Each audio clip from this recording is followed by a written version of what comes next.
സന്തോഷം. കാരണം ഇത്രയും നമുക്ക് വേണ്ടി നമ്മൾ സിനിമയ്ക്ക് വേണ്ടിയിട്ട് സപ്പോർട്ട് ചെയ്യാൻ വേണ്ടിയിട്ട് അത് കവർ ചെയ്യാൻ വേണ്ടിയിട്ട് ഇത്രയും ക്യാമറകളൊക്കെ കാണുമ്പോൾ ഒരുപാട് സന്തോഷം തോന്നി. കാരണം ഇതൊരു കൊച്ചു സിനിമയാണ്.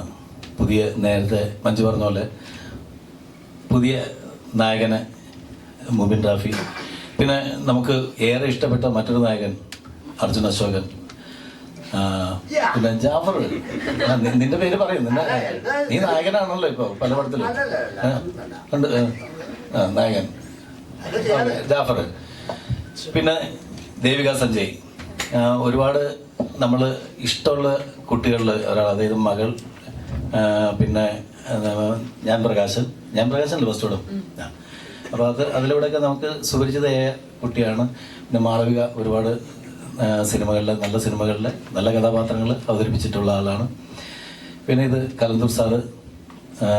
ശരിക്കും നേരത്തെ മഞ്ജു പറഞ്ഞ പോലെ ഒരു സിനിമ സംഭവിക്കണമെങ്കിൽ അതിന് പൈസ മുടക്കാൻ ആൾ വേണം. അത് നല്ല രീതിയിൽ ഞങ്ങളുടെ ഈ ഒരു കൊച്ചു സിനിമയ്ക്ക് വേണ്ട, സിനിമ കൊച്ചാണെങ്കിലും നല്ല കാശുകളുണ്ട്. അപ്പോൾ അതെല്ലാം ഞങ്ങളുടെ കൂടെ നിന്ന് കട്ടക്ക് നിന്ന് ഇപ്പോഴും എന്തിനും കൂടെ നിൽക്കുന്ന ഒരു നല്ലൊരു പ്രൊഡ്യൂസർ കലന്തൂർ സാറ്. അതെ, സാർ അഭിനയിച്ചിട്ടുണ്ടല്ലോ. അപ്പോൾ അത് പക്ഷെ അതില് ഈ ഡ്രസ്സിനുള്ളിൽ ഒരു കലാകാരനുണ്ട് എന്ന് കണ്ടെത്തി അല്ലേ. അപ്പോൾ അത് ഒരു വേഷം ചെയ്തിട്ടുണ്ട്. പിന്നെ സൈലക്സ്, ഞാനിതിൽ ഇരിക്കുന്ന നിങ്ങൾക്ക് ഈ താരങ്ങളല്ലാത്ത ആളെ പരിചയപ്പെടുത്തി എന്നുള്ളൂ. സൈലക്സ് ശരിക്കും പറഞ്ഞാൽ സൈലക്സിന് സംവിധാനം ചെയ്യാൻ വേണ്ടിയിട്ട് സൈലക്സ് ഒരുപാട് നല്ല സിനിമകളുടെ ചീഫ് അസോസിയേറ്റ് ആയിരുന്നു. നമ്മുടെ 2018 എന്ന് പറയുന്ന സൂപ്പർ ഡ്യൂപ്പർ ഹിറ്റ്, ഏറ്റവും കൂടുതൽ കളക്ഷൻ ലഭിച്ച സിനിമകളുടെ തന്നെ ചീഫ് അസോസിയേറ്റ് ആയിരുന്നു. അപ്പോൾ അദ്ദേഹത്തിന് 3 വർഷം. അതെ. അപ്പം സൈലക്സ് സിനിമ സംവിധാനം ചെയ്യാൻ വേണ്ടിയിട്ട് തയ്യാറെടുക്കുകയും അദ്ദേഹത്തിന് വേണ്ടിയിട്ട് റാഫിക്ക എഴുതിയ ഒരു സ്ക്രിപ്റ്റാണ്. അപ്പോൾ സൈലക്സ് ആണ് അത് ഇങ്ങനെ നമ്മളുടെ ഇങ്ങനെ ഒരു ടീമിലേക്ക് നമ്മൾക്ക് ചെയ്ത് കഴിഞ്ഞിട്ടുണ്ടെങ്കിൽ സിനിമ കുറച്ചുകൂടി ശ്രദ്ധിക്കപ്പെട്ട് അത് വരും എന്ന് പറഞ്ഞിട്ട് സൈലക്സിൻ്റെ ഒരു മനസ്സുകൂടിയുണ്ട്. സാധാരണഗതിയിൽ ഒരവസരം കിട്ടിക്കഴിഞ്ഞിട്ടുണ്ടെങ്കിൽ ആരും പെട്ടെന്ന് അങ്ങനെ സംഭവിക്കുന്നില്ല. ആരെങ്കിലും അവസരം കിട്ടിക്കഴിഞ്ഞിട്ടുണ്ടെങ്കിൽ പെട്ടെന്ന് ഡയറക്ടറാകാൻ ശ്രമിക്കുന്നതിനിടയിൽ അദ്ദേഹത്തിന് തോന്നിയ ഒരു കാര്യമാണ്. അപ്പോൾ സൈലക്സിനെ പരിചയപ്പെടുന്ന സൈലക്സിന് താങ്ക്സ്. പിന്നെ എന്താ പറയുക, ഈ സിനിമ റാഫി നാദർ ഷാ എന്ന് പറയുന്ന, ആദ്യം ചില കാര്യങ്ങൾ പറഞ്ഞാണ്. ഭയങ്കരമായിട്ടുള്ളൊരു പൊട്ടിച്ചിരി, അതായത് റാഫിക്കയുടെ സിനിമകൾ കണ്ട് വളർന്ന ആൾക്കാരാണ് നമ്മളെല്ലാവരും, ഞാൻ ഉൾപ്പെടെ. ഒരുപാട് നല്ല കോമഡി സിനിമകൾ നമുക്ക് സമ്മാനിച്ചിട്ടുള്ള ആ റാഫിക്കയുടെ സ്ക്രിപ്റ്റിൽ പിന്നെ കുറച്ച് കോമഡി എന്ന് പറയുന്ന സിനിമകളും പിന്നെ എൻ്റെതായ പരീക്ഷണ ചിത്രങ്ങളൊക്കെ ചെയ്തിട്ടുള്ളൊരു ആളാണ് ഞാനും. അപ്പോൾ ഞങ്ങൾ രണ്ടുപേരും കൂടി ഒരുമിക്കുമ്പോൾ അത് ആദ്യം തൊട്ട് അവസാനം വരെ പൊട്ടിച്ചിരിക്കുന്ന ഒരു സിനിമയല്ല ഇത്. അത് ആദ്യമേ പറയുകയാണ്. കാരണം ഇതൊരു ഡിഫറൻറ്റ് ജോണർ സിനിമയാണ്. ചിരിക്കാനുള്ള ഉണ്ടോയെന്ന് വെച്ചാൽ ചിരിക്കാനുള്ളതുണ്ട്. കാരണം ആദ്യമേ ഈ കാര്യം പറഞ്ഞില്ലെങ്കിൽ നമുക്ക് ത്രൂ ഔട്ട് ഹ്യൂമർ എന്ന് പറയുന്നത് നിന്റെ ബാക്കിയുള്ള ആൾക്കാർ പറയട്ടെ കണ്ടിട്ട്. ഞാനത് വളരെ സീരിയസ് ആയിട്ടുള്ളൊരു ക്യാരക്ടറാണ് വിചാരിച്ചത്. പക്ഷെ നീ അത് കോമഡി ആക്കിയത്.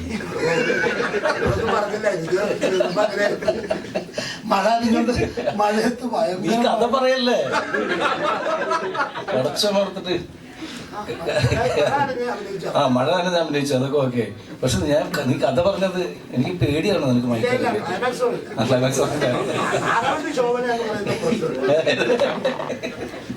അപ്പോൾ ഇതൊരു ത്രില്ലർ ജോണർ, അല്ലെങ്കിൽ ശരിക്കും പറഞ്ഞാൽ എല്ലാം ഉണ്ട് ഇതിനകത്ത്. തമാശയുണ്ട്, കാര്യമുണ്ട്, ഡാൻസ് ഉണ്ട്, ഫൈറ്റ് ഉണ്ട്, പാട്ടുണ്ട്. അങ്ങനെ ഒരു മിക്സഡ് വേർഷൻ, ഒരു പക്ക എൻ്റർടൈനർ എന്ന് പറയുന്ന ജോണറിലുള്ളൊരു സിനിമയാണ്. ആദ്യം തൊട്ട് അവസാനം വരെ 2 മണിക്കൂർ ലെങ്ത് ഉള്ളൊരു സിനിമ. ആദ്യം തൊട്ട് അവസാനം വരെ നമുക്ക് വളരെ രസകരമായിട്ട് കണ്ടിരിക്കാൻ പറ്റും എന്ന് വിശ്വസിക്കുന്ന ഒരു സിനിമ. ഒരു പ്രേക്ഷകന്റെ സ്ഥാനത്ത് നിന്നാണ് ഞാൻ പറയുന്നത്. അങ്ങനെ കൂടുതൽ തള്ളി മറിക്കണമെന്നില്ല, അത് ആസ്വദിക്കാൻ പറ്റുന്ന ഒരു കൊച്ചു സിനിമയായിരിക്കും. തീർച്ചയായിട്ടും നിങ്ങൾ നിരാശപ്പെടുത്തില്ല എന്ന് തന്നെയാണ് ഞങ്ങളുടെ എല്ലാവരുടെയും വിശ്വാസം. ഞങ്ങളെല്ലാവരും അതുപോലെ പണിയെടുത്തിട്ടുണ്ട്. ഇനി മൈക്ക് ഞാൻ അർജുന ശോഭന അച്ചു. ഹലോ,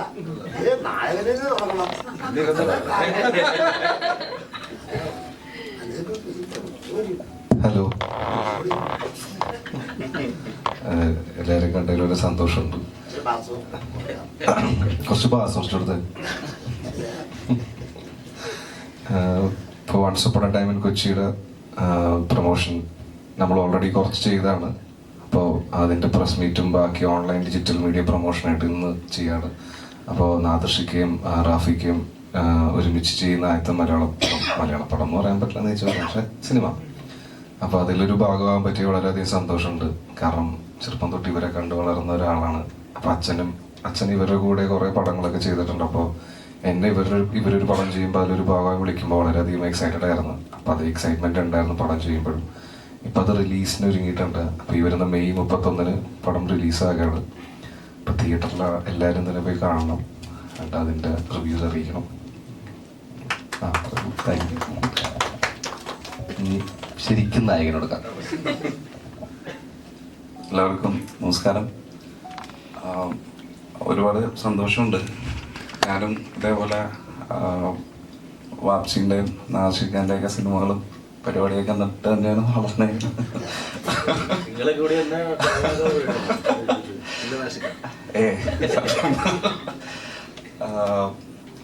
അപ്പം ഇങ്ങനെ ഒരു ഓപ്പർച്യൂണിറ്റി കിട്ടിയാൽ ഒരുപാട് സന്തോഷം. ഇങ്ങനെ പെട്ടെന്ന് നടക്കുമെന്ന് വിചാരിച്ചതൊന്നുമല്ല, എന്നാലും അത്ര പെട്ടെന്നുമല്ല. എന്നാലും ഇപ്പോൾ നല്ലൊരു സമയത്ത് ആണ് ഇപ്പോൾ റിലീസിലെന്ന് വിശ്വസിക്കുന്നു. പടം നമ്മളെ കൊണ്ട് പറ്റുന്ന പോലെയൊക്കെ എല്ലാം വളരെ ആത്മാർത്ഥമായിട്ടാണ് വർക്ക് ചെയ്തേക്കുന്നത്, ചില ടെക്നീഷ്യൻസും ആർട്ടിസ്റ്റും എല്ലാവരും. അപ്പോൾ അതിൻ്റെ ഒരു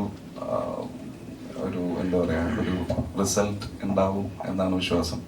അപ്പോൾ എന്തായാലും 31 പടം ഇറങ്ങുമ്പോൾ എല്ലാവരും കാണണം. Thank you. ദേവിക, നായിക. എല്ലാവർക്കും നമസ്കാരം.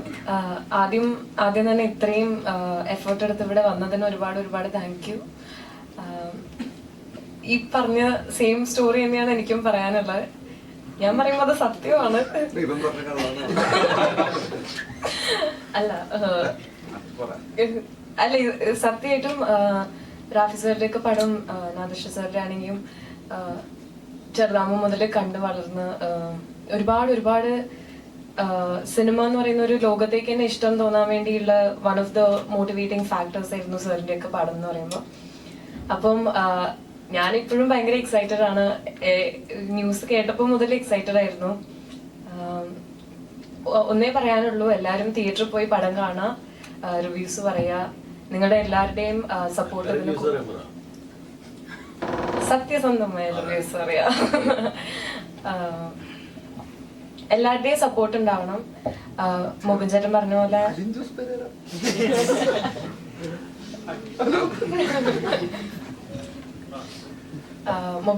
പോലെ തന്നെ എല്ലാവരും ഒരുപാട് എഫേർട്ട് ഇട്ട് ചെയ്ത പടമാണ്. അപ്പൊ എല്ലാവരുടെയും സപ്പോർട്ട് ഉണ്ടാവണം. Thank you so much.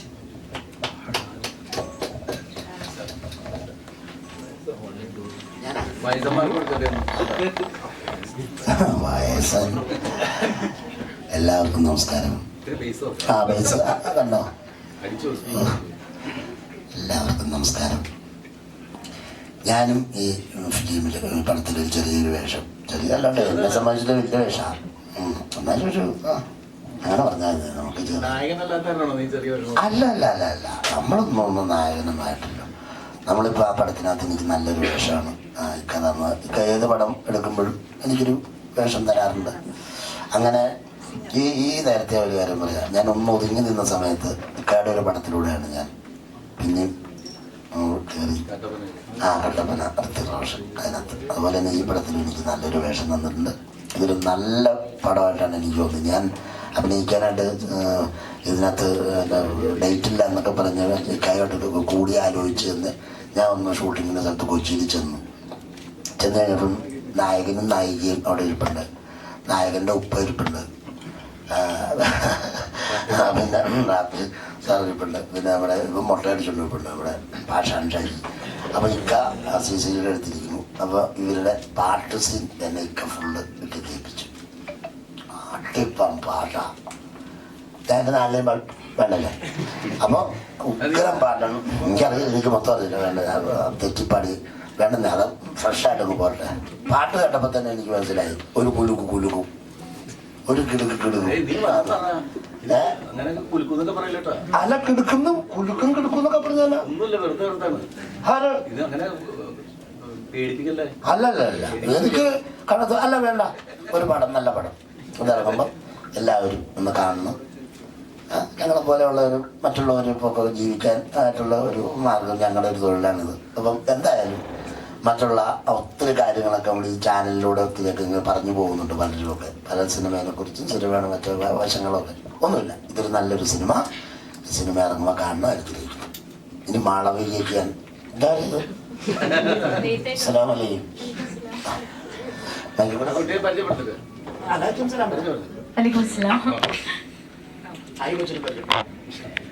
അത് ഡന റാസിക് നമ്മുടെ ഈ സിനിമയിൽ നല്ല രസമായിട്ട് പാടി ഒരു പാട്ട് തന്നിട്ടുണ്ട്.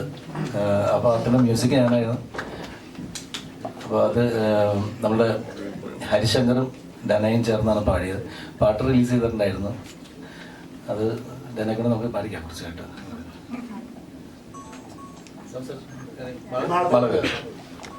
ഗുഡ് മോർണിംഗ്, എല്ലാവർക്കും നമസ്കാരം. ഓൾറെഡി എല്ലാവരും പറഞ്ഞു കഴിഞ്ഞു. പറഞ്ഞ പോലെ once upon a time in കൊച്ചിയുടെ എന്ന മൂവിയുടെ ഭാഗമാവാൻ പറ്റിയതിൽ ഒരുപാട് സന്തോഷമുണ്ട്. നാദർഷയ്ക്കും റാഫി സാറുടെയും എഗെയിൻ ഞാനും പറയാണ്, റാഫി സാറിന്റെ മൂവീസൊക്കെ നമ്മള് ക്യാരക്ടേഴ്സൊക്കെ ഒരുപാട് കണ്ട് ചിരിച്ചും ആസ്വദിച്ചിട്ടുള്ള ഒരു കുട്ടിയാണ് ഞാനും. അതുപോലെ തന്നെ നാദർഷയ്ക്കയുടെ മൂവീസ് ആണെങ്കിലും ഒരുപാട് എന്റർടൈൻ ചെയ്ത ഫിലിംസ് ആണ്. അപ്പൊ അതില് എഗെയിൻ എനിക്ക് മുമ്പ് ഇക്കടുത്ത് ഞാൻ പറഞ്ഞിട്ടുണ്ട്, എനിക്ക് ഇക്കയുടെ ഒരു 2 ഫിലിം മുമ്പ് വന്നത് എനിക്ക് അൺഫോർച്ചുനേറ്റ്ലി എന്തോ ഒരു അൺഭാഗ്യവശാൽ അത് നടന്നിട്ടില്ല. അൺഭാഗ്യവശാൽ ഞാൻ ആഡ് ചെയ്തു. ഞങ്ങളുടെ ഭാഗ്യവശാൽ അതാണ് പറയണ്ടത്. ഞങ്ങളുടെ ഭാഗ്യവശാൽ അത് നടന്നില്ല. അങ്ങനെ പറയരുത്, അങ്ങനെ പറയരുത്. എന്റെയാണോ? അങ്ങനെ ആക്കരുത്. അല്ല, അപ്പോ ഇപ്പോ വൺസ് അപ്പോൺ എ ടൈമിന്റെ ഭാഗമാകാൻ പറ്റിയ സന്തോഷമുണ്ട്. നമ്മള് പ്രൊമോഷൻ വന്നേക്കല്ലേ, വൈ നെഗറ്റീവ്സ് അല്ലേ? എന്റെ അറിയാണ്ട് വന്ന മനഃപൂർവ്വം നിങ്ങളായിട്ട് പറയരുത്. സോ ഇതില് ഞാനൊരു ഒരു നല്ലൊരു വേഷം ചെയ്തിട്ടുണ്ട്. ഈ മൂവിയെ പറ്റി പറയുകയാണെങ്കിൽ എല്ലാം റസിയ എന്ന് പറഞ്ഞ ഒരു ക്യാരക്ടർ, ഒരു സാധാരണ ഒരു പെൺകുട്ടി, ലൈഫിൽ ഓരോ കാര്യങ്ങൾ നടക്കുന്നു, ചുറ്റുവട്ടത്തിൽ ഉണ്ടാവുന്ന ഓരോ സംഭവങ്ങളും കാര്യങ്ങളൊക്കെ തന്നെയാണ്. അധികം പറയാൻ പറ്റില്ലല്ലോ. അപ്പോ നല്ലൊരു ക്യൂട്ട് ഫിലിമാണ്. ഇക്ക പറഞ്ഞ പോലെ എന്റർടൈനിങ് ആണ്. എന്നാ ഫൈറ്റ് ഉണ്ടോ, അതുണ്ട്. എല്ലാം അടങ്ങിയ ഒരു മൂവിയാണ്. അപ്പൊ 31st റിലീസ് ആവാണ് once upon a time in Kochi. So കൊച്ചിക്കാരും എല്ലാവരും ചേർന്ന് മൂവി കണ്ട നിങ്ങളുടെ വിലയേറിയ അഭിപ്രായങ്ങൾ ഞങ്ങളെ അറിയിക്കുക. എപ്പോഴും കൂടി ഉണ്ടാവുന്ന വിചാരിക്കുന്നു. സപ്പോർട്ട് ചെയ്യുക. Thank you. ഇവിടെ രാവിലെ വന്നതിന് നന്ദി. എല്ലാ ചെറുപ്പക്കാരാ, I really appreciate this all. You are very very young and your spirit to work hard I really admire. നിങ്ങളെ ഈ spirit keep it in your life and build your career. Okay, അതെ. Now it was my pleasure to be a producer with the legend Rafi and Nadarsha. ഇതൊരു എൻ്റർടൈനറാണ്. ഞാൻ മൂവിയെ പറ്റി ഒന്നും പറയുന്നില്ല. You watch and enjoy. Avoid it. Give your honest opinion. Wish you all the best.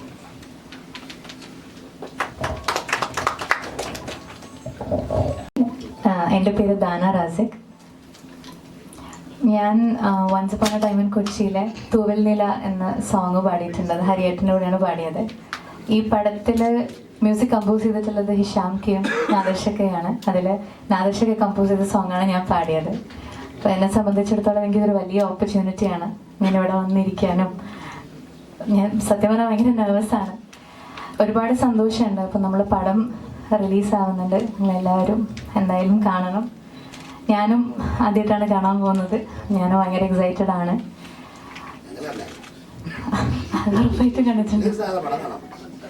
അതെ, അപ്പം എല്ലാവരും നമുക്ക് നല്ല റെസ്പോൺസുകൾ പറയണം, സത്യസന്ധമായിട്ടുള്ള റെസ്പോൺസ് നമുക്ക് പറഞ്ഞു തരണം. So thank you so much.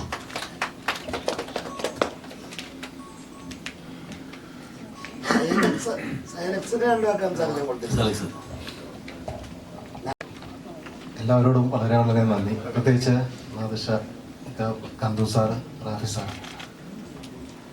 ഇക്ക പറഞ്ഞ പോലെ ഒരുപാട് പടങ്ങളിൽ ചീഫ് അസോസിയേറ്റ് ആയിട്ട് വർക്ക് ചെയ്യാനുള്ള ഭാഗ്യം ലഭിച്ചിട്ടുണ്ട്. വലിയ വലിയ വലിയ ചിത്രങ്ങളിലേക്ക്. പക്ഷെ ഇതുപോലൊരു വേദി പങ്കിടാനുള്ള ഒരു അവസരം ഇതുവരെ കിട്ടിയിട്ടില്ല. ആദ്യമായിട്ടാണ് ഇതുപോലൊരു വേദി പങ്കിടാൻ ഒരു അവസരം കിട്ടുന്നത്.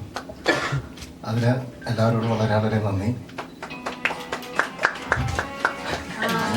ഈ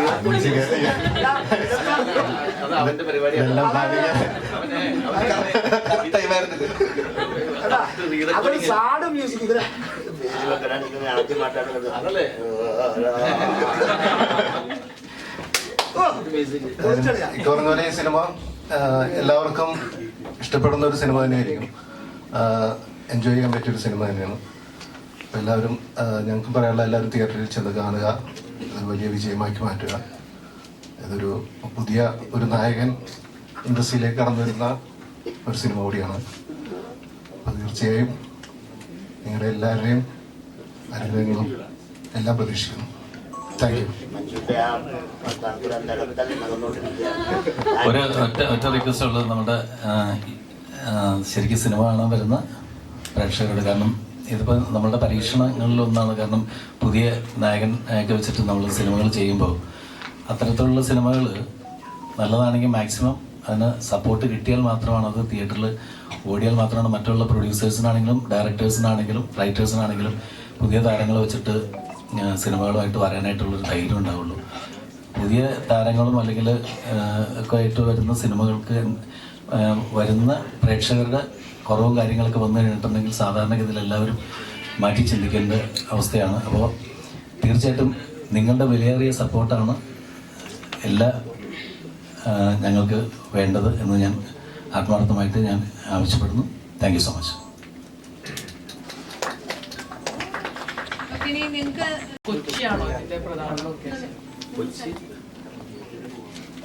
hello, once upon a time in Kochi എന്ന പേരിട്ടെന്ന് മാത്രമേ ഉള്ളൂ. പക്ഷെ ഇത് കൊച്ചിയിൽ മാത്രം നടക്കുന്ന കഥയല്ല. ഇത് എല്ലാ പട്ടണങ്ങളിലും സാധാരണഗതിയിൽ ഇന്ത്യയിലെ ഏത് പട്ടണത്തിൽ വേണമെങ്കിലും സംഭവിക്കാവുന്ന കഥയാണ്. അത് വൺസ് അപ്പോൺ ഇപ്പം നമ്മൾ കൊച്ചിയിൽ ഷൂട്ട് ചെയ്തതിൻ്റെ പേരിൽ പിന്നെ ഈ once upon a time in Mumbai എന്നൊക്കെ പറഞ്ഞിട്ട് സിനിമകൾ വന്നിട്ടുള്ളതാണ്. അപ്പോൾ കൊച്ചി എന്ന് പറയുന്ന സിനിമകൾ വരാതെ അപ്പോൾ നമ്മൾ ഷൂട്ട് ചെയ്തത് കൊച്ചിയാണ്. പിന്നെ നമ്മളെ സംബന്ധിച്ച് നമുക്ക് എന്തും പറയാവുന്ന ഫ്രീഡം ഉള്ള നമ്മളുടെ സ്വന്തം നാടല്ലേ. അപ്പോൾ അതിൽ കഥാപാത്രങ്ങളെ വെച്ചിട്ട് നമ്മൾ നമ്മുടെ ഒരു പട്ടണത്തിൽ സംഭവിക്കുന്ന കഥ എന്ന് പറഞ്ഞിട്ടുള്ളൂ. പക്ഷെ ഇത് ഏത് പട്ടണത്തിൽ സംഭവിക്കാം ഉള്ളൂ. ഹായ്. അപ്പം ആദ്യ സിനിമയാണ്, നായകനെ വരുന്ന ഒരുപാട് എക്സൈറ്റ്മെന്റ് ഉണ്ടാവും. അപ്പം പൊതുവെ നെപ്പോക്കിഡ്സിന്റെ ഒരു കാലം കൂടിയാണല്ലോ. അപ്പം വേണമെന്ന് വെച്ചിരുന്നാൽ താങ്കൾക്ക് വേണമെങ്കിൽ ഇൻഡസ്ട്രി നേരത്തെ കയറാം. നല്ലൊരു എസ്റ്റാബ്ലിഷ് ആയ ഒരാളാണ് താങ്കൾ ഫാദർ. വേണമെന്ന് വിചാരിച്ച ഒരു ആക്ടറായിട്ടോ അല്ലെങ്കിൽ ഒരു കരിയർ നല്ല രീതിയിൽ ഗ്രോത്ത് ഉണ്ടാക്കാൻ പറ്റുന്ന ഒരാളായിരുന്നു താങ്കൾ. പക്ഷേ അങ്ങനെയല്ലാതെ പഠിച്ച് അസിസ്റ്റന്റായി അസോസിയേറ്റിൽ വർക്ക് ചെയ്തിട്ട് ശേഷമാണ് ഇപ്പോൾ ഒരു അഭിനയത്തിലൂടെ കയറിയത്. ശരിക്കും എന്റേതായിട്ട് ഐഡന്റിറ്റി ഉണ്ടാക്കി കഴിഞ്ഞിട്ട് കയറിയാൽ മതി അങ്ങനെ ഒരു ഇത് ഉള്ളതുകൊണ്ടാണോ? ഇല്ല, ഞാൻ നേരത്തെ കയറണമെന്ന് വേണമെന്ന് വിചാരിച്ചാ, പക്ഷെ ബാക്കിയുള്ളവര് വിചാരിച്ച അതുകൊണ്ടാ വൈകിയത്. സമ്മതിച്ചില്ലേ? ഇല്ല, ഞാൻ കോളേജില് ഫസ്റ്റ് ഇയർ വിഷ്വൽ കമ്മ്യൂണിക്കേഷനാണ് പഠിച്ചത്. അപ്പോ അപ്പൊ തന്നെ ഞാൻ വാപ്ചെടുത്ത് ചാൻസ് വെച്ചിട്ടുണ്ടായിരുന്നു. അപ്പൊ വാപ്ച പറഞ്ഞ ഒരു അല്ല കുറച്ചുകൂടി ഒന്ന് വളരട്ടെ, അല്ല അപ്പൊ ഒന്ന് അസിസ്റ്റന്റ് ഡയറക്ടറായിട്ട് എന്താണ് ഇതിന്റെ പരിപാടി എന്നൊക്കെ ഒന്ന് മനസ്സിലാക്കി, എന്നിട്ട് ഇത് പറ്റണ ഫീൽഡാണോ എന്ന് നോക്ക് എന്ന് പറഞ്ഞു. പക്ഷെ അസിസ്റ്റന്റ് ഡയറക്ടറായിട്ട് വർക്ക് ചെയ്യാൻ തുടങ്ങി ഫീൽഡ് എനിക്ക് ഭയങ്കര ഇഷ്ടമായി. പിന്നെ ഒരു അഭിനയിക്കാൻ പറ്റണ ഒരു ഓപ്പർച്യൂണിറ്റി പിന്നെ അങ്ങനെ വന്നിട്ടില്ല. ആദ്യമായിട്ടാ ഇങ്ങനെ ഒരു പടം ഉണ്ടാകണം. അതാണ് എൻ്റെ ഒരു ആഡ് ഓൺ. വേണോ? അല്ല, വേണം. റിസ്ക് എടുക്കാൻ ഒരു പ്രൊഡ്യൂസർ റെഡി ആയിരുന്നില്ല, അതുകൊണ്ടാ വൈകിയത്.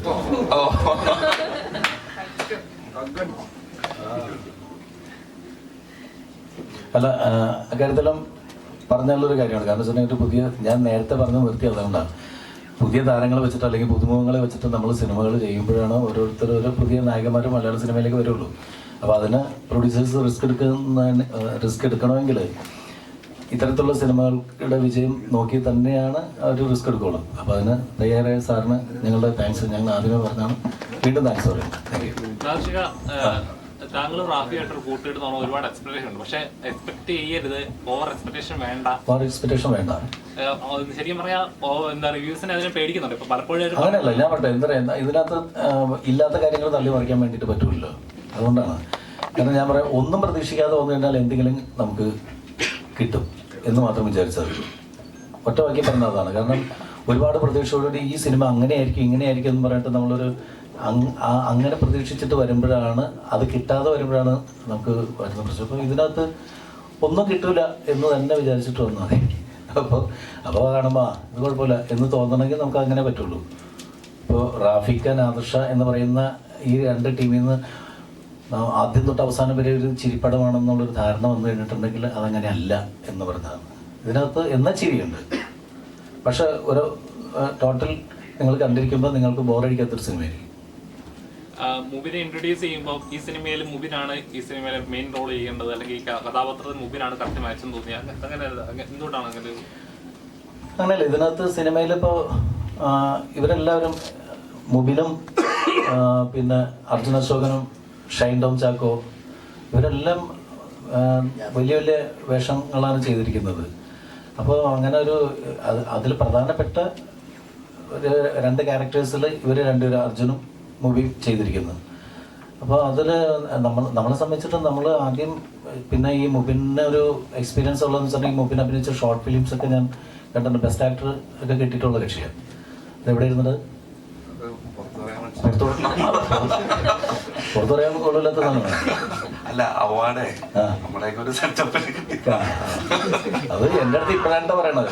ഇത് നേരത്തെ പറഞ്ഞില്ല. ആദ്യം പറഞ്ഞത് ഇങ്ങനെ ഇതിൽ ഇത്രയും പേര് മത്സരിച്ചിട്ട് എനിക്കാണ് കിട്ടിയെന്നൊക്കെ പറഞ്ഞു. അപ്പൊ റിലീസ് ആകാറായല്ലോ. അന്വേഷിക്കാൻ പോയില്ലടാ. ഏതായാലും ഞാനത് കണ്ടു, എനിക്ക് ഭയങ്കര ഇഷ്ടമായി. പിന്നെ അത് മാത്രമല്ല, നമ്മൾ ഈ നേരത്തെ പറഞ്ഞ പോലെ സിനിമയുടെ പിന്നിൽ പ്രവർത്തിച്ചൊരു എക്സ്പീരിയൻസ് ഉണ്ടല്ലോ മൂവിന്. ഞാൻ റാഫിക്കയുടെ ഒരു സിനിമയുടെ ഷൂട്ടിംഗ് കാണാൻ ഇപ്പോഴാണ് ഞാൻ കാണുമ്പോൾ ഇവൻ അതിൽ അസോസിയേറ്റ് ഡയറക്ടറായിട്ട് വർക്ക് ചെയ്യുകയാണ്. അപ്പോൾ ഞാൻ നോക്കിയപ്പോൾ വെയിലും കൊണ്ട് ഇങ്ങനെ ഓടിപ്പറഞ്ഞെടുക്കും. ഞാൻ റാഫിക്കയോട് ചോദിച്ചു, ഇവൻ അഭിനയിപ്പിക്കാൻ പറ്റില്ല ഇയാളുടെ പടത്തിലെന്ന് ചോദിച്ചു. അപ്പോൾ എൻ്റെ അടുത്തുനിന്ന് ഇയാളല്ലേ പുതിയ ആൾക്കാരെ പരീക്ഷണം നടത്തുന്ന ആൾ, ഇയാൾ തന്നെ ചെയ്യുന്നു പറഞ്ഞു. അപ്പം ഞാനത് ചെവിക്കൊടി കേട്ട് മറ്റേ ചെവിക്കൊടി കളഞ്ഞു.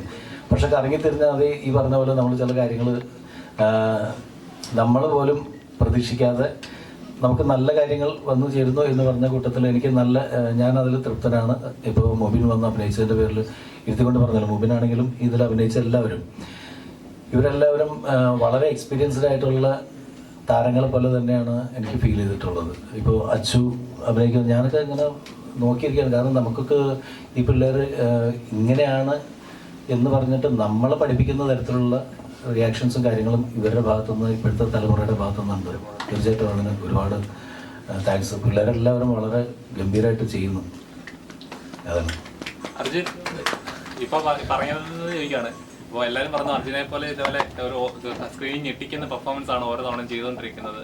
ബ്രഹ്മയുഗത്തിലെ പെർഫോമൻസ് അലിച്ചിട്ട് അപ്പോൾ ഓരോ സിനിമ കഴിയുമ്പോൾ കരിയർ നല്ല ഗ്രോത്ത് ഉണ്ടാകുന്നുണ്ട്. ആ ഗ്രാഫ് അതേപോലെ കീപ്പ് ചെയ്യുന്നുണ്ട്. അപ്പോൾ ഓരോ സിനിമ വരുമ്പോൾ എനിക്ക് ഈ കഥാപാത്രം എൻ്റെ ഓഡിയൻസിന് ഇത് കറക്റ്റായിട്ട് കൺവേ ആവും, അല്ലെങ്കിൽ എൻ്റെ ഇത് ചെയ്യുവാണെങ്കിൽ ക്ലിക്കാവും എന്ന് വിചാരിച്ചിട്ടാണ് ഓരോ കഥാപാത്രങ്ങൾ ചൂസ് ചെയ്യുന്നത്. ഈ സിനിമയിലെ കഥാപാത്രം എങ്ങനെയായിരിക്കും? ഓരോ കഥാപാത്രം ക്ലിക്കാവും എന്നുള്ള രീതിയിൽ ചിന്തിച്ചിട്ടല്ല ചെയ്യുന്നത്. ആക്ച്വലി ബ്രഹ്മയുഗം തന്നെ പടം നമുക്ക് ഇത്ര ആൾക്കാർ ഇങ്ങനെ ആക്സെപ്റ്റ് ചെയ്യും എന്നുള്ളൊരു, ആൾക്കാർ ആക്സെപ്റ്റ് ചെയ്യുന്ന അറിയാം, പക്ഷെ എന്നാൽ തന്നെയും അത് ടോട്ടലി ഡിഫറെൻറ്റ് കൈൻഡ് ഓഫ് ഒരു ജോണർ ആണല്ലോ. അപ്പോൾ അത് ആൾക്കാരെ എങ്ങനെ ആക്സെപ്റ്റ് ചെയ്യുന്നുള്ളൊരു ക്യൂരിയോസിറ്റി എപ്പോഴും ഉണ്ടായിരുന്നു. പക്ഷെ എന്നെ ഒരു നടൻ എന്നുള്ള രീതിയിൽ അത് എക്സൈറ്റ് ചെയ്യിപ്പിച്ചത് അങ്ങനത്തെ ഒരു ക്യാരക്ടർ ചെയ്യാൻ വേണ്ടിയാണ്. അങ്ങനെ ഓരോ പടങ്ങൾ കഴിയുന്തോറും അടുത്ത പടം വരുമ്പോൾ എന്താണ് എക്സൈറ്റിംഗ് ഫാക്ടർ ഉള്ളതെന്ന് നോക്കിയിട്ട് തന്നെയാണ് ചെയ്യുന്നത്. അപ്പം ഇതിൽ ഒരു പോലീസ് ഓഫീസറാണ് ഞാൻ ഇത്ര നാൾ ചെയ്തതിൽ കോൺസ്റ്റബിൾ മാത്രമേ ചെയ്തിട്ടുള്ളൂ. എനിക്ക് ഈ പ്രൊമോഷൻ കിട്ടിയൊരു പടം മാറ്റിയതാണ്. പിന്നെ അതുകൂടാതെ തന്നെ റാഫിക്ക നാദർഷിക്ക കൂട്ടുകെട്ടത്തിലൊരു പടം ചെയ്യാന്ന് പറയുമ്പോൾ തന്നെ അതൊരു അച്ചീവ്മെന്റ് ആയിട്ട് തന്നെ. കാരണം വെച്ചാൽ ചെറുപ്പം തൊട്ട് തന്നെ നാദർഷിക്കനെ നന്നായിട്ട് നല്ല പരിചയമുണ്ട്. ഞങ്ങൾ നെയ്ബേഴ്സ് ആയിരുന്നു. അപ്പോൾ ആ സമയത്തൊന്നും ജീവിതത്തിൽ പോലും ചിന്തിച്ചിട്ടില്ല നാദർഷിക്കയുടെ പടത്തിൽ അഭിനയിക്കാൻ പറ്റുന്നുള്ളൂ. നടനാവുന്നോലും ചിന്തിച്ചിട്ടുണ്ടായില്ല. അങ്ങനെ ഈ ഒരു സ്റ്റേജ് എത്തിയപ്പോൾ നാഷിക്ക വിളിച്ചിട്ട് പറഞ്ഞ ഒരു പരിപാടിയാണ് കേട്ടു നോക്ക് എന്നുള്ള രീതിയിൽ പറഞ്ഞു. കേട്ടു, ഇഷ്ടപ്പെട്ട മൂവീനെ അപ്പോഴും ആദ്യമായിട്ടാണ് റാഫിക്കയുടെ വീട്ടിൽ കാണുന്നത്. അപ്പോൾ ഇവനും കൂടെ ചെയ്യുന്നുണ്ട് എന്നുള്ള രീതിയിൽ പറഞ്ഞ് അപ്പം അങ്ങനെയാണ് ഈ പടത്തിലേക്ക് കയറിയത്. പിന്നെ ലൈക്ക് നമ്മൾ ഇഷ്ടപ്പെട്ട് ചെയ്യുന്ന ഒരു ക്യാരക്ടേഴ്സാണ്, അല്ലാണ്ട് നമ്മൾ അത് ഓഡിയൻസ് കണ്ടു കഴിയുമ്പോഴാണ് അവരത് എങ്ങനെ അത് അക്സെപ്റ്റ് ചെയ്യുമെന്ന് ചിന്തിക്കുന്നത്. അപ്പം ഇതിനി കണ്ടിട്ട് നമുക്ക് പറയാം ഓഡിയൻസ് അക്സെപ്റ്റ് ചെയ്യൂലേ എന്നുള്ളത്. സമയത്ത് അജു വർഗീസ് പറഞ്ഞിട്ടുണ്ട്, നമ്മൾ പഠിക്കുന്ന കാര്യങ്ങൾ, നമ്മൾ പഠിച്ചിട്ടുള്ള കാര്യങ്ങളല്ല, പുതിയ കുറെ കാര്യങ്ങൾ പഠിക്കാനും അൺലേൺ ചെയ്യാനൊക്കെ പറ്റിയിട്ടുണ്ടായിരുന്നു റാഫിക്കയുടെ കൂടെ ഒക്കെ വർക്ക് ചെയ്യുന്ന സമയത്ത് എന്നുള്ളത്. അപ്പൊ ഇപ്പൊ അതിന്റെ ഒരു സെറ്റ് ഓഫ് ഫ്രണ്ട്സിന്റെ കൂടെ ഉള്ള ഫിലിംസ് അങ്ങനെ ഉണ്ടല്ലോ, അതിൽ നിന്ന് കുറച്ച് പുതിയ കാര്യങ്ങൾ ലേൺ ചെയ്യാനും കൂടി പറ്റിയോ once upon a time in കൊച്ചിയിൽ? നമ്മൾ ഓരോ പടം കഴിയുന്നതും, നീ ഇത് സെയിം ക്വസ്റ്റ്യൻ നേരത്തെ ചോദിച്ചിട്ടുണ്ട് ഇന്റർവ്യൂവിന്റെ ഇടയിൽ, നമ്മൾ ഓരോ പടം കഴിയുന്നതും എന്തായാലും പുതിയ പുതിയ കാര്യങ്ങൾ പഠിക്കുമല്ലോ എന്തായാലും. ഇപ്പൊ ആദ്യമായിട്ടാണല്ലോ നാഷിക്കയോട് വർക്ക് ചെയ്യണം. കാരണം എനിക്ക് നാഷിക്കനെ പരിചയം ഉണ്ടെങ്കിൽ തന്നെയും പടത്തിൽ ഡയറക്റ്റ് ചെയ്യുമ്പോൾ ആദ്യമായിട്ടാണ് കൂടെ നിന്ന് അഭിനയിക്കുന്നതും ചെയ്യുന്നത്. അല്ല, അവന് വേറെ ഈ പടം കൊണ്ട് അവൻ വേറെ കാര്യം പഠിച്ചത്. കാരണം ഞാൻ ഈ ഒരു സീൻ എങ്ങനെയാണ് ചെയ്യണമെന്ന് പറഞ്ഞു കൊടുക്കുമ്പോൾ ഒരിക്കലും ഞാൻ അഭിനയിക്കണം പോലെ അഭിനയിക്കാതിരിക്കാൻ വേണ്ടിയിട്ട് അവൻ പഠിച്ചു. കാരണം അങ്ങനെ ചെയ്ത് കഴിഞ്ഞാൽ കുഴപ്പമൊന്നും അല്ല, അത് ഇങ്ങനെ ചെയ്യരുത് എന്നുള്ള സാധനം അടിപൊളിയായിരുന്നു. കാരണം ഒരു 20-25 ദിവസത്തോളം ഉണ്ടായിരുന്നു നമ്മള് സെറ്റില്. അപ്പൊ ഭയങ്കര രസമായിരുന്നു. മൊത്തം റാഫിക്ക ഇങ്ങനെ വരും, പരിപാടി പറഞ്ഞു തരും. റാഫിക്ക കൂടി അഭിനയിക്കുന്ന സീനൊക്കെ ഉണ്ട്. അതിൽ റാഫിക്കനെ അടിക്കുന്ന സീനാണ് ഫസ്റ്റ് ഞാൻ ഷൂട്ട് ചെയ്യണത്. അത് ഞാനത് എങ്ങനെ ചെയ്യുമെന്നുള്ളൊരു ഡൗട്ടിലായിരുന്നു ആദ്യം. റാഷിക്ക നോക്കണ അടക്കൊടുത്തോളാം. പക്ഷെ രസമായിരുന്നു. കാരണം ഇവരുടെ കൂടെ വർക്ക് ചെയ്യുമ്പോൾ ഇവരെ പഴയ കഥകള് ഭയങ്കര രസം, അടിപൊളിയായിരുന്നു. ഞാൻ ഭയങ്കര എൻജോയ് ചെയ്ത് വർക്ക് ചെയ്ത ഒരു പടമാണ്. ഞാൻ പറഞ്ഞ ഇവൻ തല്ലെന്നല്ല, റാഫിക്കനെ അടിക്കാനായിട്ട് മടി. ഞാൻ പറഞ്ഞ ഒന്നുമില്ലടാ, അച്ഛനെ പണ്ട് റാഫിക്ക ഒരു സ്ഥലത്ത് വെച്ച് പഞ്ഞിക്കിട്ടുണ്ടെന്ന് വെറുതെ പറഞ്ഞേ ആണോ, ആ ശരി എന്ന് പറഞ്ഞിട്ട് പിന്നെ സീൻ ചെയ്തില്ലടാ. പിന്നെ കുറച്ച് കളിപ്പായി.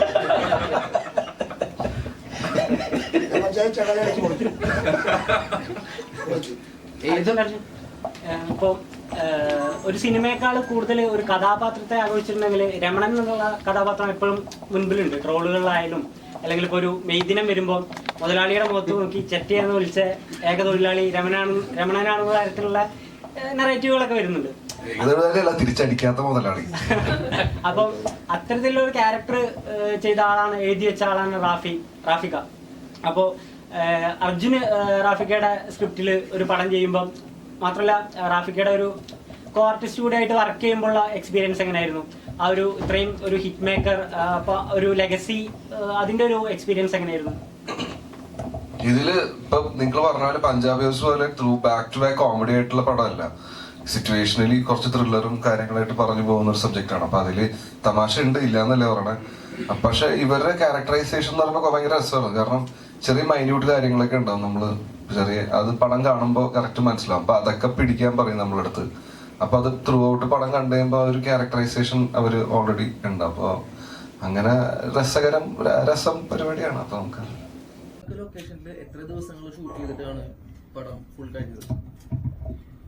ഇത് കൂടുതലും ഇവിടെ കൊച്ചി തന്നെയാണ്.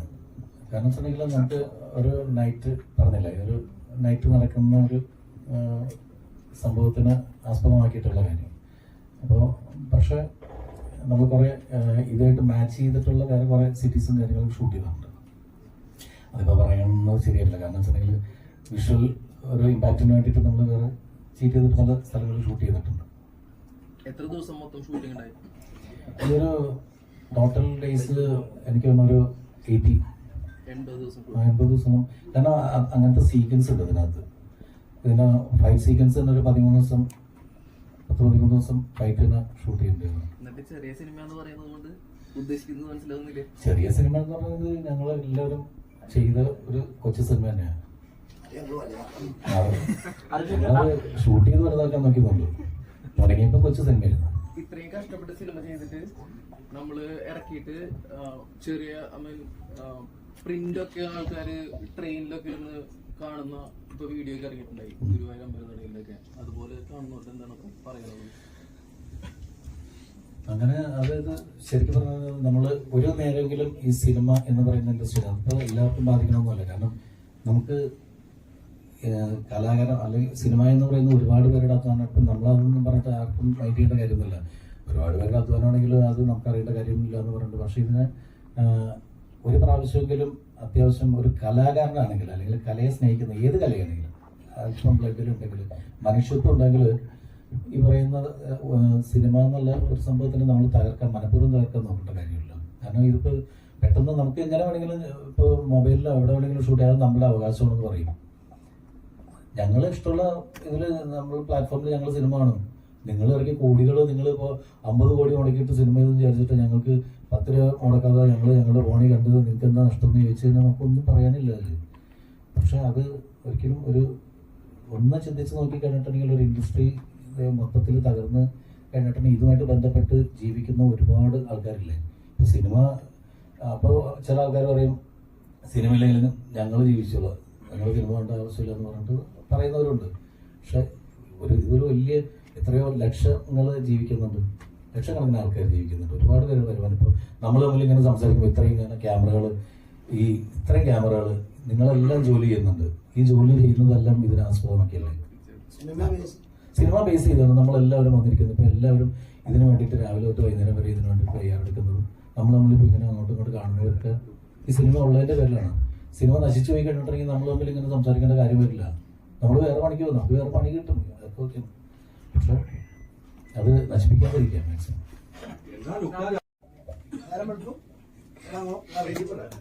അതെ ഓക്കെ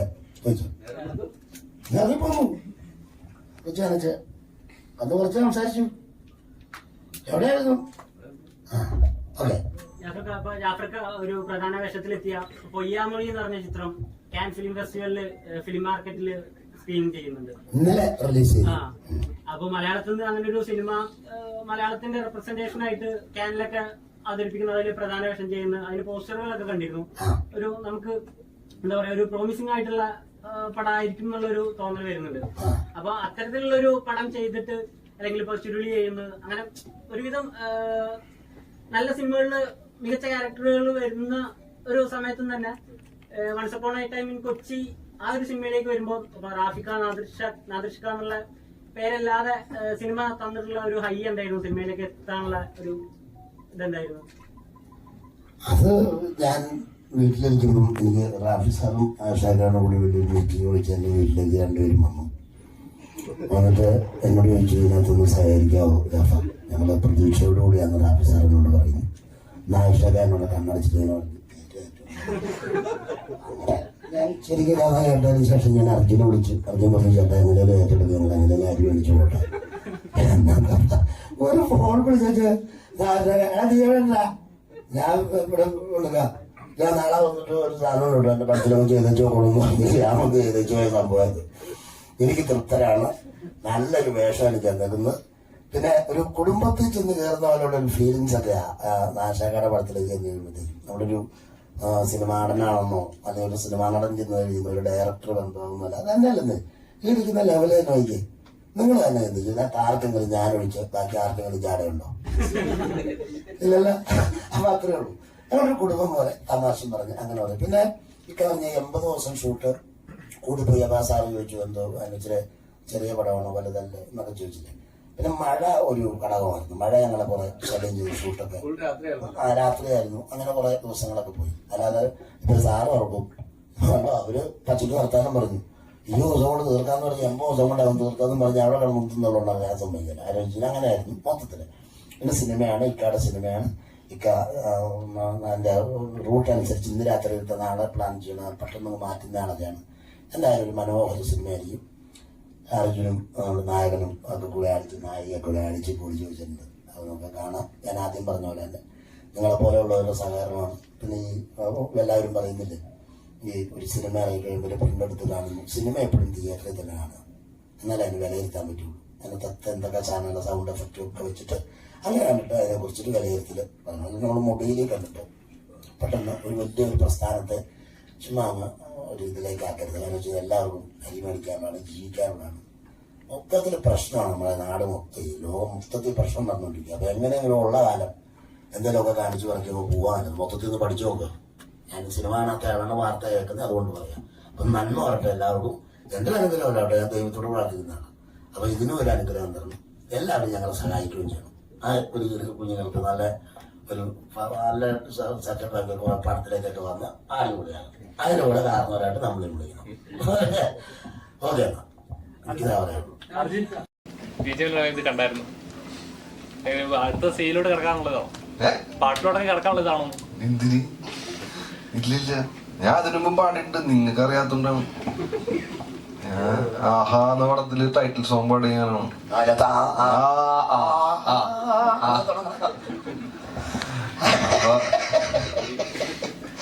പാട്ട് ശരിയാണല്ലോ. ഏത് പാട്ട്? ഏത്? ഇപ്പൊ പറഞ്ഞില്ല ആരാ? അങ്ങനെ കിടക്കണമൊന്നുമില്ല. ഇപ്പൊ ഇങ്ങനെ കുഴപ്പമില്ലാണ്ട് പോകുന്നുണ്ട്. അപ്പൊ ഇതുപോലെ തന്നെ അങ്ങോട്ട് പോയാൽ മതി എന്നാണ്. ഓക്കെ അല്ലേ? അർജുനെ ഓരോ സിനിമ ചെയ്യുമ്പോഴും നമ്മുടെ ഈ സിനിമ പോലീസ് കഥാപാത്രം എന്ന് പറയും. അപ്പം ഇതിനു മുമ്പ് ചെയ്തിട്ടുള്ള കോൺസ്റ്റബിൾ വേഷങ്ങളൊക്കെ ഉണ്ടല്ലോ. അപ്പം ഇതില് ഓരോ പോലീസ് കഥാപാത്രം ചെയ്യുന്ന സമയത്തും അതിലൊരു മോഡുലേഷൻ ഉണ്ടാവുമല്ലോ. ഐ മീൻ ഫിസിക്കലി ആയാലും ശരി, ചെയ്യുന്ന പെർഫോമൻസിലായാലും ശരി. ഈ ഇതില് കഥാപാത്രം ചെയ്യാനായിട്ട് എത്രത്തോളം എഫേർട്ട് എടുക്കുന്നത്? പറയാനായിട്ട് കുറച്ചാള് വർക്കൗട്ട് ചെയ്ത് നമുക്ക് പോയായിരുന്നു, കുറച്ച് മാസത്തിലേക്ക് വെക്കാൻ. പക്ഷെ കുഴപ്പമില്ലാണ്ടായി തോന്നുന്നു. അത് കണ്ടിട്ട് പറയാൻ എന്താ പറയാനാണ്. ഈ കട്ടപ്പനയിലെ ഹൃതിക് റോഷൻ ചെയ്യുന്ന സമയത്ത് അതിലെ നായകനും ചെറിയ സാമ്യങ്ങളുണ്ടായിരുന്നു കഥാപാത്രപരമായിട്ട് പോലും. അതുകൊണ്ടാണ് അതിൽ അദ്ദേഹം നായകനായി എത്തിയത്. ഈ ഇതിലിങ്ങനെ കൊച്ചിയിലുള്ള വളരെ യൂത്ത്ഫുൾ ആയിട്ടുള്ളൊരു പയ്യൻ, അതിലേക്ക് മുബി തന്നെ വേണം, അതെന്തുകൊണ്ടാണ്? അങ്ങനെയല്ല, അത് ഒരു പുതിയ കഥാപാത്രം അല്ലെങ്കിൽ ഒരു പുതിയ രൂപം എന്ന് പറയുന്ന സംഭവത്തിന് നമുക്കത് പിന്നെ അതിന് വേണ്ടിയിട്ട് ഒരു പുതിയ ആളെ കൊണ്ടുവന്ന് ആളെ അഭിനയിപ്പിച്ച് തീരൂ എന്ന് പറയുന്നുള്ള വാശിയൊന്നുമല്ല. നോക്കി അവൻ നന്നായിട്ട് ചെയ്യുന്നുണ്ട്. പിന്നെ ആ ക്യാരക്ടർ ചെയ്യാനായിട്ടുള്ള രൂപവും ഭാവവും കാര്യങ്ങളൊക്കെ ഉണ്ട് എന്ന് തോന്നിയപ്പോഴാണ് സമ്മതിച്ചത്. അല്ലാണ്ട് പെട്ടെന്ന് മുബിയോടുള്ളൊരു ഇഷ്ടത്തിന് മുബീനെ കൊണ്ടുവന്ന് നായകനാക്കാൻ വേണ്ടിയിട്ട് നമ്മളങ്ങനെ ശ്രമിക്കുന്നതല്ല.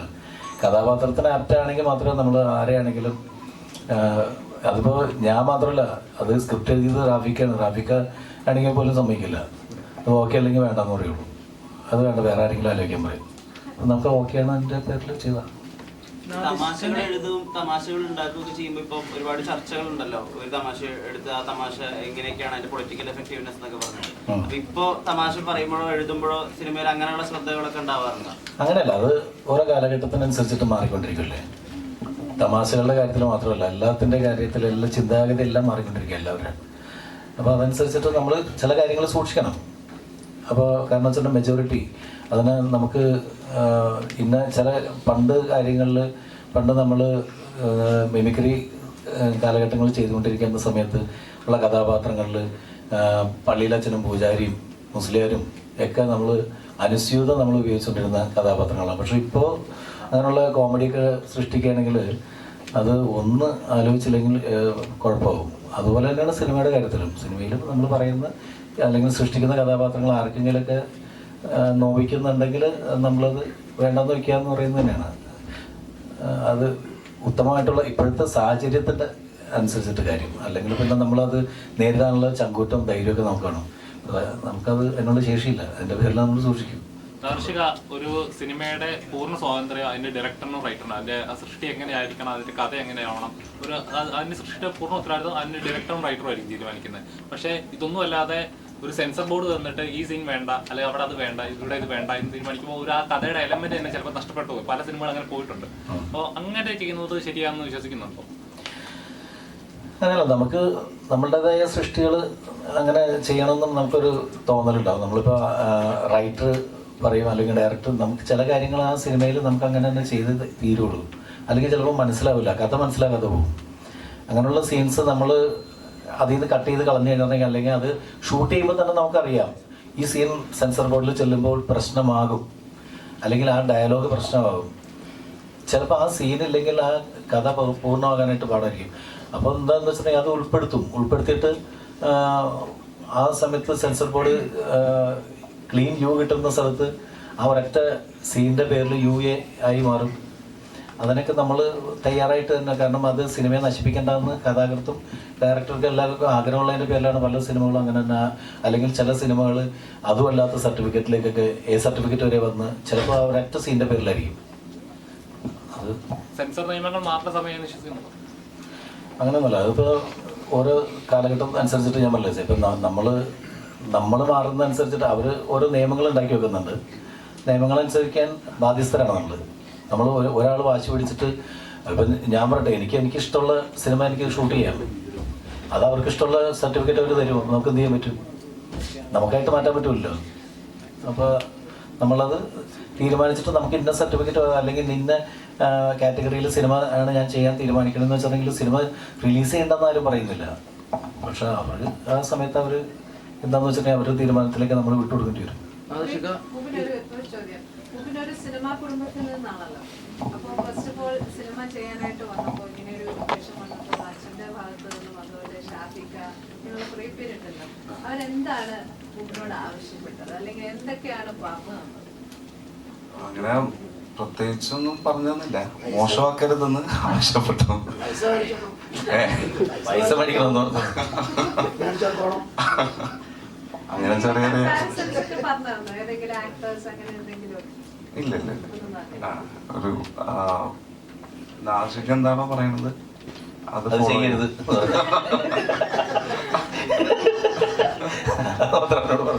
അല്ല, എനിക്ക് വേറൊരു ഇഷ്ടം തോന്നിയ അനുസരിച്ച് സാധാരണ ഇതിൽ വരുന്ന ഒരു പുതിയ എനിക്ക് വളരെ കംഫർട്ടബിൾ ആയിട്ടുള്ള ആർട്ടിസ്റ്റ്. ഇപ്പോൾ നേരത്തെ വിഷ്ണുവിനെ വെച്ചിട്ട് നമ്മൾ കട്ടപ്പന ചെയ്യുന്ന സമയത്താണ് അവർ തന്നെ റൈറ്റേഴ്സ്, വിഷ്ണു തന്നെ.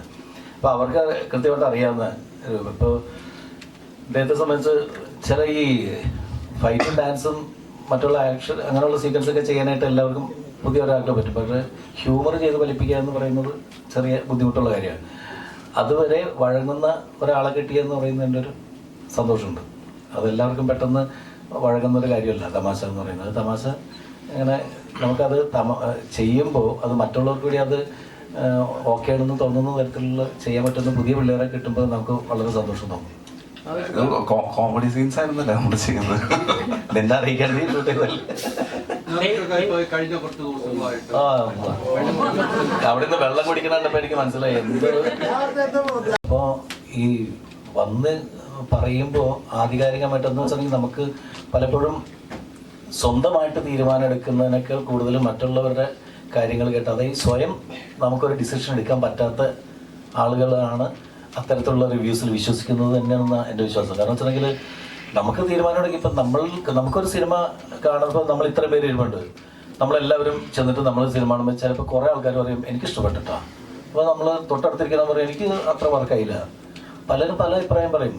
ആ അഭിപ്രായം എല്ലാം കൂടിയും ഇത് പൊതുവായിട്ടുള്ള ഈ സിനിമയുടെ മൊത്തത്തിലുള്ള സംഭവം ഇതാണ് എന്ന് പറഞ്ഞ് ആധികാരികമായിട്ട് കയറി പറയുമ്പോൾ അവരെ സപ്പോർട്ട് ചെയ്യുന്ന കുറേ ആളുകളും എല്ലാം വിശ്വസിക്കുന്നതെന്ന് വെച്ചിട്ടുണ്ടെങ്കിൽ പുള്ളി പറഞ്ഞു അപ്പോൾ ഇനി അതങ്ങനെ തന്നെ എന്ന് പറഞ്ഞിട്ട് വരുമ്പോൾ എന്ന് പറഞ്ഞാൽ സിനിമയെ ബാധിക്കും. അപ്പോൾ അങ്ങനെ സ്വയം ഒരു തീരുമാനമില്ലാത്ത കുറേ ആൾക്കാരുണ്ട്. അവരത് വിശ്വസിച്ചിട്ട് അവർ സിനിമയ്ക്ക് വരാൻ പറ്റിയില്ലെങ്കിൽ നമ്മളുടെ അത്രയും സിനിമയെ നെഗറ്റീവായിട്ട് തന്നെ ബാധിക്കാൻ സാധ്യത. അല്ലെങ്കിൽ ഇന്ന ആൾ പറഞ്ഞു അതിന് ഏറ്റവും വലിയ പ്രശ്നം എന്ന് വെച്ചിട്ടുണ്ടെങ്കിൽ അത്തരത്തിലുള്ള റിവ്യൂസിന് പോസിറ്റീവ് പറയുമ്പോൾ ഈ നെഗറ്റീവ് പറഞ്ഞ ആൾക്കാർ നെഗറ്റീവ് പറയുമ്പോൾ മാത്രമേ ഇവർ നമ്മളുടെ ഇൻഡസ്ട്രിയിലുള്ളവർ പലരും ഇങ്ങനെ ബഹളം ഉണ്ടാക്കാറുള്ളൂ. അയാൾ നെഗറ്റീവ് പറഞ്ഞത് ഇവർ പറയുന്ന പോസിറ്റീവ് റിവ്യൂസിനൊക്കെ ഇവർ തന്നെയാണ് പ്രൊമോട്ട് ചെയ്യുന്നുണ്ട്. സിനിമ ഇൻഡസ്ട്രിയിൽ തന്നെയുള്ള ആൾക്കാർ പ്രൊമോട്ട് ചെയ്യുന്നുണ്ട്. അപ്പോൾ നെഗറ്റീവ് റിവ്യൂസ് അവർ പറയുമ്പോൾ കരയും, പോസിറ്റീവ് റിവ്യൂസ് പറയുമ്പോൾ അതിനെ പൊക്കി പിടിച്ച് അയാൾ പറഞ്ഞത് വേദവാക്യമാണ്, പുള്ളി പറഞ്ഞു ഇനി ഞങ്ങളുടെ സിനിമ രക്ഷപ്പെട്ടെന്ന് പറയാം. അതൊക്കെ തന്നെ പ്രശ്നം. അപ്പോൾ അതിൻ്റെ പേരിൽ റിവ്യൂസ് എന്ന് പറയുന്നത് കറക്റ്റായിട്ടുള്ള റിവ്യൂസ് എന്ന കാര്യങ്ങൾ നമുക്ക് കൃത്യമാണോ അതോ ഫേക്കാണോ, ഇവർ പറയുന്നത് വൈരാഗ്യ ബുദ്ധിയോടുകൂടിയാണോ, ഇതൊന്നും പറയാൻ പറ്റാത്തൊരവസ്ഥയിലേക്ക് പോവുകയാണ്. നമുക്ക് നമ്മുടേതായ തീരുമാനം എടുക്കുക. നമ്മൾ സിനിമ കാണുക, അത് കൊള്ളൂല്ലെങ്കിൽ നമുക്ക് മൊത്തമൊക്കെ പറയാം എനിക്കിഷ്ടമില്ല എന്ന് പറയാം. പക്ഷേ വളരെ മോശമാണ് ഈ സിനിമ എന്ന് ആധികാരികമായിട്ട് പൊതുവായിട്ടുള്ള ജനത്തിൻ്റെ അഭിപ്രായമാണ് ഞാൻ പറയുന്നത് എന്നുള്ള ധാരണയിൽ പറയാതിരിക്കുക എന്നുള്ള റിക്വസ്റ്റ് ഉണ്ട്. കാരണം കാണുന്നവൻ കണ്ടോട്ടെ, ചിലർക്ക് ഇഷ്ടപ്പെടും, ചിലർക്ക് ഇഷ്ടപ്പെടില്ല. പണ്ട് ഒരു കൊച്ചു പറഞ്ഞ പോലെ എന്താണ് ചിലവർക്ക് ശരിയാവും ചിലവർക്ക് ശരിയാവില്ല എന്ന് പറഞ്ഞാൽ നമുക്ക് ശരിയാവുന്നവർക്ക് ശരിയാവട്ടെ. നാദിഷ്ക, ഈ സിനിമ ഒരു പ്രാവശ്യം റിലീസിംഗ് ഡേറ്റ് തീരുമാനിച്ച് വന്നിട്ടുണ്ടായിരുന്നു. രണ്ടാമത് ഇത് ചേഞ്ച് ചെയ്യാനുള്ള ഒരു സാഹചര്യം എന്തായിരുന്നു? ചേഞ്ച് ചെയ്യാനുള്ള സാഹചര്യം എന്ന് പറഞ്ഞാൽ സിനിമ സമരം എന്ന് പറഞ്ഞ് ശരിക്കും നമ്മളുടെ റിലീസ് കഴിഞ്ഞ ഫെബ്രുവരി 23 സിനിമാ സമരം പ്രഖ്യാപിച്ച സമയത്ത് എന്ന് വെച്ചാൽ ഞാൻ പറഞ്ഞില്ല, ഇത് നമ്മൾ ഇത്രയും എഫേർട്ട് എടുത്ത് നമുക്ക് എല്ലാവരും കാണണമെന്ന് ആഗ്രഹിക്കുന്നത്, ഞങ്ങളെല്ലാവരും അതിനു വേണ്ടിയിട്ട് പണിയെടുക്കുന്ന ആൾക്കാരല്ലേ. നമ്മളൊരു പുതിയ നായകനെ ഇൻട്രൊഡ്യൂസ് ചെയ്യുന്നു. ഈ സിനിമ അങ്ങനെ പ്രശ്നം സിനിമാ സമരമാണെന്ന് പറഞ്ഞുകൊണ്ട് പബ്ലിക്കിനെ ഇപ്പോൾ എല്ലാവരും ഈ സമരം എന്ന് പറഞ്ഞു കഴിഞ്ഞാൽ അല്ലെങ്കിൽ ഒരു ബന്ധു ഒരു ഹർത്താൽ എന്ന് പറഞ്ഞു കഴിഞ്ഞിട്ടുണ്ടെങ്കിൽ എന്തെങ്കിലും കാരണം കിട്ടാൻ നിൽക്കുന്നത് കടയും വീടൊക്കെ അടച്ചിട്ട് അപ്പോൾ എന്തെങ്കിലും ബഹളം ഉണ്ടാകുന്നുള്ള പേടി കൊണ്ടാണ്. ഫാമിലി പുറത്തേക്ക് വന്നില്ലെങ്കിൽ ആ സിനിമ തിയേറ്ററുകൾ അടച്ചിരിക്കുന്ന സമയത്ത് വന്നില്ലെങ്കിലോ എന്നുള്ള പേടി കൊണ്ട് നമ്മൾ ഡേറ്റ് മാറ്റി കഴിഞ്ഞപ്പോൾ പിന്നെ നമുക്ക് ഇത്തരം കണ്ടിന്യൂസ് തിയേറ്ററുകൾ കിട്ടാനായിട്ട്, കാരണം അതിനുശേഷം കണ്ടിന്യൂസ് സിനിമകൾ, വലിയ സിനിമകൾ, വലിയ പ്രതീക്ഷയോടുകൂടി നമ്മൾ കാത്തിരിക്കുന്ന ഒരുപാട് വലിയ സിനിമകൾ വന്നു പോയപ്പോൾ അവർ ഡേറ്റ് ചെയ്ത് അവർ ബ്ലോക്ക് ചെയ്തിരിക്കുന്ന ഡേറ്റുകൾ നമുക്ക് കിട്ടില്ല ഒരിക്കലും. കാരണം നമുക്ക് അനുവദിച്ച ഒരു സമയം ഉണ്ടായിരുന്നു തിയേറ്ററുകാർ. ആ സമയം കഴിഞ്ഞ് കഴിഞ്ഞപ്പോൾ പിന്നെ അവരുടെ തിയേറ്ററുകാരുടെ സൗകര്യം അനുസരിച്ചിട്ട് നമുക്ക് ഡേറ്റ് കിട്ടിയുള്ളൂ. അതിപ്പോഴാണ്. ഇപ്പോൾ ദേവിയുടെ ഡെബ്യൂ ഫിലിം തന്നെ സത്യൻ അന്തിക്കാട് ശ്രീനിവാസൻ കൂട്ടുകെട്ടിലാണ്. ശ്രീനി സാർ എഴുതി സത്യൻ അന്തിക്കാട് സാറ് സംവിധാനം ചെയ്ത് ഫഹദ് നായകനായൊരു ചിത്രത്തിലൂടെയാണ് അരങ്ങേറ്റം വരുന്നത്. അപ്പോൾ ഒരു മലയാളത്തിലൊരു പുതുമുഖ നായികർക്ക് കിട്ടാവുന്ന ഏറ്റവും വലിയൊരു അവസരം കൂടിയാണ് അത്തരത്തിലൊരു കൂട്ടുകെട്ടിൽ ഇറങ്ങുക എന്ന് പറയുന്നത്. ഇപ്പോൾ വൺസ് അപ്പോൺ എ ടൈം കൊച്ചിയിലേക്ക് വരുമ്പോൾ തന്നെ അവിടെയും റാഫിക്ക എന്ന് പറയുന്ന ഒരു ബ്രാൻഡ് മലയാളത്തിൻ്റെ ഒരു ഹിറ്റ് മേക്കർ തിരക്കഥയിലാണ് വരുന്നത്. കൂടെ നാദൃഷിക എന്ന് പറഞ്ഞൊരു ഡയറക്ടർ ഉണ്ട്. അപ്പം എന്തായിരുന്നു വൺസ് അപ്പോൺ എ ടൈം ഉള്ള സിനിമ? എങ്ങനെയായിരുന്നു അതിൻ്റെ ഒരു എക്സ്പീരിയൻസും അതിലേക്ക് എത്തിയതൊക്കെ എങ്ങനെയായിരുന്നു? ഞാൻ പ്രകാശൻ ചെയ്യുമ്പോൾ ഞാൻ ചെറിയ കുട്ടിയായിരുന്നു. അപ്പൊ അത് എന്തായാലും അത് നായിക അല്ല, നിഖില ചേച്ചി ആയിരുന്നു അതിലെ നായിക. അതൊരു അത്രയും ആഗ്രഹം ഉണ്ടായിരുന്നു ചെറുതാവുമ്പോഴേ സിനിമയിൽ അഭിനയിക്കാൻ വേണ്ടി. പക്ഷെ എങ്ങനെ അവിടെ എത്തുന്ന ഒരു ഐഡിയ ഉണ്ടായിരുന്നില്ല. പക്ഷെ ത്രൂ കോയിൻസിഡൻസ് ആണ് എത്തിയത്. അതിന് ഒരുപാട് ഗ്രേറ്റ്ഫുൾ ആണ്. പിന്നെ once upon a time in Kochi ചെയ്യാൻ ഒബ്വിയസ്ലി കാരണം റാഫി സാറും നാദിർഷ സാറും ഒക്കെയാണ്. പക്ഷെ അതിന്റെ കൂടെ തന്നെ ക്യാരക്ടറാണ് സ്റ്റോറിയാണ്. ജാനകി എന്ന് പറയുന്ന കുട്ടിയുടെ motifs R very very very interesting. ആ ഒരു പോയിന്റ് ആയിരുന്നു ഏറ്റവും ക്യാപ്റ്റിവേറ്റിംഗ്. പിന്നെ അതിന്റെ കൂടെ തന്നെ അത്രയും എക്സൈറ്റഡ് ആയിരുന്നു റാഫി സാറിന്റെ കൂടെ വർക്ക് ചെയ്യാൻ, നാദിർഷ സാറിന്റെ കൂടെ വർക്ക് ചെയ്യുക, അർജുൻ ചേട്ടൻ, മോഹൻ ചേട്ടൻ. അപ്പോ സത്യൻ സാറിന്റെ ആകെ ഞാൻ അതിനു മുമ്പ് സത്യൻ സാറിന്റെ സെറ്റിൽ മാത്രമേ വർക്ക് ചെയ്തിട്ടുള്ളൂ. അതാണെങ്കിൽ വീട് പോലെ എല്ലാരും കഥയൊക്കെ പറഞ്ഞ് ഒരു കുഞ്ഞു കുട്ടീനെ പോലെ തന്നെയായിരുന്നു അവരൊക്കെ നോക്കിക്കൊണ്ടിരുന്നത്. അപ്പൊ എനിക്ക് അറിഞ്ഞൂടായിരുന്നു എങ്ങനെയാണ് വേറൊരു സെറ്റ് എങ്ങനെയാ വർക്ക് ചെയ്യുക, ഒന്നും അറിഞ്ഞൂടായിരുന്നു. അപ്പോ ഭയങ്കര സിമിലർ ആണ് ആക്ച്വലി. അതേപോലെ തന്നെ കഥയാണെങ്കിലും സംസാരമാണെങ്കിലും കളിയും ചിരിയൊക്കെ ആയി. അതെനിക്ക് ഒരുപാട് കംഫർട്ടബിൾ ആയിരുന്നു. ആ ഒരു പോയിന്റും ഒരുപാട് ഹെൽപ്പ് ചെയ്തു അത്രയും കംഫർട്ടബിൾ ആയി ആക്ട് ചെയ്യാൻ വേണ്ടി. സാറാണെങ്കിലും റാഫി സാറാണെങ്കിലും ഒരുപാട് തമാശയും ചിരിയും. എനിക്ക് ഈ കഥ കേൾക്കാനാണ് ഏറ്റവും ഇഷ്ടം. അപ്പൊ കഥ എവിടെയുണ്ടോ അവിടെയാണ് ഞാൻ പോയിരിക്കാതെ. അപ്പൊ അത് പറയുമ്പോഴാണ് ഇന്നസെന്റ് അങ്കിളിനൊക്കെ ഒരുപാട് ഓർമ്മ വരുന്നത്. ഒരുപാട് കഥ പറയായിരുന്നു ഇന്നസെന്റ് അങ്കിളും സെറ്റിലായപ്പോ. ആ കഥ കേൾക്കാൻ വേണ്ടി ഞാൻ പോയിരിക്കും. അതേ സെയിം സിറ്റുവേഷൻ ആണ് ഇവിടെയും.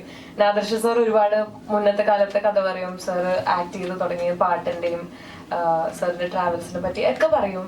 റാഫി സാർ ആണെങ്കിൽ ഒരുപാട് പണ്ടത്തെ സിനിമയില് ആ ഒരു പോയിന്റ് ഓഫ് വ്യൂ ഉണ്ട്. എന്താന്ന് വെച്ചാൽ നമ്മൾ ചെറുതാമ്പഴി കാണുന്ന മൂവീസ് ആണ്, പക്ഷെ അതിന്റെ ബാക്കിൽ എന്താ നടക്കുന്നതെന്ന് ഇപ്പൊ ഒന്നില്ലെങ്കിലും ബിഹൈൻഡ് ദ സീൻസ് വീഡിയോസ് ഉണ്ട്, സ്റ്റോറീസ്, ആൾക്കാരെ ഇന്റർവ്യൂസ് പറയുന്നുണ്ട്. അപ്പോ അപ്പത്തെ അതിനെ പറ്റിയൊന്നും ഒന്നും അറിയില്ല. പണ്ടൊക്കെ ചെറുതാകുമ്പോ മാഗസീൻസിലൊക്കെ വരുന്ന എന്തെങ്കിലുമൊക്കെ അമ്മയൊക്കെ വായിച്ചിട്ട് പറയുന്നതല്ല, അതൊന്നും അറിയില്ല. ആ കഥ ഇവരുടെ അടുത്തുനിന്ന് ഡയറക്ട്ലി കേൾക്കുമ്പോൾ അതൊരു വേറെ എക്സ്പീരിയൻസ് തന്നെയാണ്. റാഫി സാർ ആണെങ്കിൽ പഞ്ചാബി ഹൗസിന്റെ ഒക്കെ ബിഹൈൻഡ് ദ സീൻസ് കുറെ കഥകളൊക്കെ പറയും. ഭയങ്കര എക്സൈറ്റിംഗ് ആണ് ആ ഒരു എക്സ്പീരിയൻസ് തന്നെ. അത്രയും ഞാൻ ഗ്രേറ്റ്ഫുൾ ആണ്, അത്രയും ഹാപ്പിയാണ്. അർജുൻ, ആവേശം സിനിമയിലെ ശാന്തപ്പന്റെ കഥാപാത്രം ഉണ്ടല്ലോ, ചിരിക്കുന്ന സോങ് സീനിൽ ചിരിക്കുന്ന സീൻ ഉണ്ടല്ലോ, രോമാഞ്ചൻ സിനിമയിലെ താങ്കളുടെ കഥാപാത്രത്തിന്റെ റെസ്പോൺസ് ചെയ്താണ്. പക്ഷെ ആ ചിരി കണ്ടപ്പോൾ സോഷ്യൽ മീഡിയയിലൊക്കെ പക്ഷെ അവർ ഇന്റർവ്യൂവിൽ ചോദിച്ചപ്പോ അത് അങ്ങനെ റെസംബിൾ ചെയ്യാൻ വേണ്ടി ചെയ്തല്ല. അവന്റെ ടോട്ടലി ഒരു ഏണിയിടുന്ന ടൈപ്പ് ഓഫ് ഒരു നോട്ടവും പരിപാടിയാണ്. അപ്പോൾ അസംബിൾ ഞാൻ ചെയ്തതല്ല എന്നാണ് അവനും പറഞ്ഞായിരുന്നു. സോഷ്യൽ മീഡിയയിൽ അത് വെച്ച് താങ്കളുടെ ഫേസും വെച്ചിട്ട് ഒരു ഇതുണ്ട് ട്രോൾ ഉണ്ടായിരുന്നു, ഏറ്റവും ബെറ്റർ രീതി. അവന്റെ അല്ല. ഓക്കെ, നാദിർഷക്ക് നമുക്ക് അതെ, അല്ല ദാനയാണ്. അത് പള്ളിപ്പുറത്തിലൊക്കെ ഗാന ഒരു ഗാന ഒരു അല്ലേ അങ്ങനല്ല. പക്ഷെ എൻ്റെ പേര് ദാനാണ്. കോൺഫിഡൻസ് ആയിട്ട് പാട്ട് പാടുന്ന ആളുമായി. കുറേ ആൾക്കാരുടെ വിചാരം എൻ്റെ പേര് ഗാന എന്നാണ്. പക്ഷെ ഇങ്ങനെ പറയുമ്പോൾ എനിക്കൊരു സന്തോഷം തോന്നാറുണ്ട്. ഓക്കെ, ഞാൻ രണ്ടുപേര് പാടാം. ദാന. തൂവെണ്ണില തൂവെണ്ണില നീ എന്നില ഞാൻ നിന്നില, നീ മായാത്തൊരു ജീവൻ നില. ആരാണ് നീ, നേരാണ് നീ, നേരോർമ്മ തൻ പേരാണ് നീ, രാമായാത്തൊരു ചങ്ങാതി നീ. മൗനമായി പിന്നെയും മാനസം തേടിയോ പോയൊരാ നാടിലെ പൊൻപീലികൾ. തൂവെണ്ണില തൂവെണ്ണില നീ എന്നില ഞാൻ നിന്നില, നീ മായാത്തൊരു ജീവൻ നില. ആരാണ് നീ, നേരാണ് നീ, നേരോർമ്മ തൻ പേരാണ് നീ, രാമായാത്തൊരു ചങ്ങാതി നീ, ഞാൻ നോക്കുന്നൊരു കണ്ണാടി നീ. Thank you. പാട്ട്